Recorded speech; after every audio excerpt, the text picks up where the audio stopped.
مع الليمون بقى مع البقدونس مع الخلطه، يا وعد يا وعد يا وعد. الريحه بقى الريحه فظيعه فظيعه بجد بجد. اكله صحيه جدا. حطيت معلقه زيت في الوقت ده ما جتش، معلقتين اتنين زيت كمان في اللي هتدخل الفرن. التانيه لا، دخلتها الفرن على درجه حراره عاليه، مش هياخد تلت ساعه في الفرن.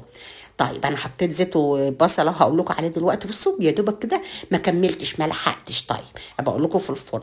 خدت بقى اخر الخلطه اللي احنا عاملينها، التوم، معلقه التوم نزلتها في البصله لما اصفرت. حطيت 4 معالق زيت وبصلتين 2 كبار جوانح ومعلقه ملح، وشوحت كوبايتين 2 رز بلدي عادي، نزلت بكوبايتين ميه بتغلي. السمك بتاعنا خلاص، الرز بتاعنا بيتشرب على عين هاديه بقى خالص، على مقلي بقى السمك التاني خلاص كده هنخلط.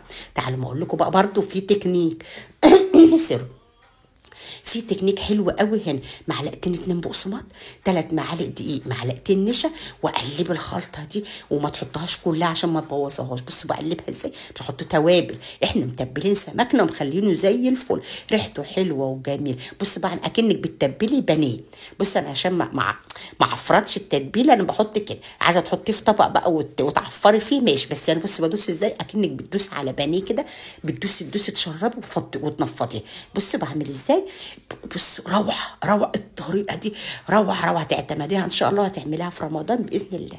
زيت ما كانش غزير كتير. حطيت ليمونه من اللي انا عصراها ليه بشربها كده علشان عايزاها كلها تتشمع على طول مع بعضها، مش عايزاها تاخد طبقه وطبقه. بصوا بقلب، اول ما يتشمع السمكه على ظهر على نار عاليه اروح قلبه تاني، كل ما تتشمع اروح قلبه تاني. ليه؟ هتاخد اللون بتاعك بتاع المطاعم بالظبط، هتبقى مخرشفه من بره ومش ناشفه كده ومشططه، وتبقى جوسي من جوه وتبقى جميل. حمرنا سمكنا، السمك طفينا خلاص على سمك البحر، سمك الفرن. جميل قوي. بصوا الليمونه، بص السمك ده صفيه تاني، ولا ريحه زفاره ولا اي حاجه، هي ريحه حلوه طالعه وخلاص. بسم الله ما شاء الله، لا حول ولا قوه الا بالله. سمك الفرن ده جربيه في اي نوع صنف سمك. رزنا مفلفل، ليه؟ عايرنا الرز شوحناه، حطينا له ميه سخنه بتاع البصل كمان بالذات. اللي ما بيحبش لون البصل، ما بيحبش البصل، اضربيه اطحنيه كده بالكبه واضربيه بالهاند بلند.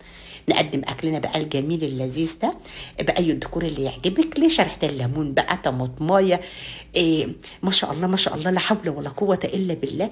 بجد بجد اكل مطاعم فاخر من الاخر. شيك قوي، طعمه حلو قوي. الخلطه اللي من جوه، ومش هتعملي سلطه اصلا كتري فيها. انا بقول لك اهو كتري، بتستوي ولذيذه ومسكره. نص البرتقانيه البلد اللي انا قطعتها وحطيتها فيها دي روعه. انا شفتها في المطعم كده وقلت معقوله تبقى حلوه، طلعت احلى.